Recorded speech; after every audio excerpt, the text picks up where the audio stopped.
I am a long-time fan of the Silent Hill series since the original title released on the PlayStation 1. While my favorite title in the series is Silent Hill 2, I found something to enjoy in all of the sequels, even Book of Memories. I had fun watching the films, and I truly find that the comic books are actually quite great. This is not the case with Silent Hill Ascension, unfortunately. The concept of a streaming-style story with user votes determining the outcome of plot points through online polls did not sound interesting to me. Like many other Silent Hill fans, I am starved for new content, so I gave in to the hype and created a free account on the Silent Hill Ascension website. I was there on launch day on my iPad with my best attempt to have an open mind. Upon starting the live broadcast, I instantly found the chat box to be a distraction. The fast-moving wall of text and garish emojis made it hard for me to concentrate on what's supposed to be a serious story. I later learned a few nefarious users discovered that the chat was not moderated and spammed a variety of slurs and unpleasantries towards the developers. The computer-animated characters are fairly detailed and move in a natural manner. The dual stories of Rachel and the Foundation cult and the Johansson family are presented in small segments featuring on a few characters.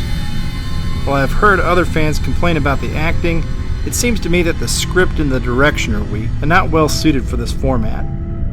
The opening seance sequence was entertaining, but the subsequent scenes of Rachel reacting to Joy's death lacked any emotional substance. Rachel and her boyfriend talked about informing Joy's brother of her death as if it was like apologizing for a minor social mistake. Nothing in the visuals, the words, or the performance carried any weight. This was repeated with the death of the Johansson matriarch, with stilted acting and boring dialogue, with a complete absence of emotional impact. I do not believe this was meant to be a homage to the acting in early PlayStation games, but to me it reeks of low-budget television with a rushed production schedule. The interactive aspects of Silent Hill Ascension also failed to impress me. During each broadcast, a supporting character will experience a nightmare where they must endure attacks from monsters. The audience participates by using touch controls to hold buttons and stroke the screen in a particular direction. During my first session, the video screen failed to load and the button prompts appeared on a blurred background. I failed the endurance session as my inputs were lagged, but did not feel too bad as the community failed it too. On my second session, the visuals loaded, but we all still failed anyways. The result was that a character lost stamina, which presumably will decrease the likelihood of the supporting character surviving the story. This felt inconsequential to me, as the story failed to get me invested in the fate of any of the characters. The most egregious aspect of Silent Hill Ascension is the monetization. For $20 or your country's equivalent currency value, you can purchase a Founders Pack complete with tasteless emojis, clothes for avatars that are mostly absent from the broadcast, and influence points. During the broadcast, a survey question will appear on screen. The audience votes to determine what decision the character will make, which is supposed to permanently change the canon of the story. Each viewer is not equal in the voting, as you can determine the amount of influence points you spend on making a decision.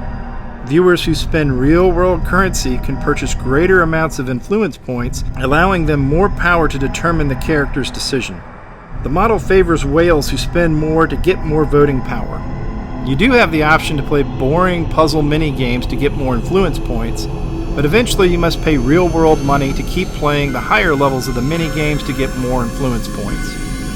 There are a few Silent Hill fans that just want their franchise to die quietly rather than suffer any additional reboots.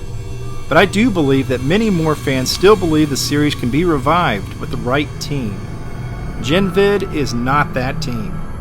There are fans expressing doubts about Bloober Team's ability to remake Silent Hill 2. I was impressed with the visual fidelity of their trailer, but I do have concerns about trying to capture the spirit of the original story and characters. I'm still cautiously optimistic despite rumors suggesting that there's a leak about Pyramid Head being playable and having a backstory. I really hope the backstory part's not true because it makes no sense to the overall story. Silent Hill F is looking very interesting to me with its direction focusing on Japan. Annapurna's Silent Hill Townfall holds some promise to me as well. Only the future will tell if any of these titles will be well received by fans, but what is sure is at least these games will be unlike Silent Hill Ascension, in the aspect that they're actually games. Thanks for tuning in.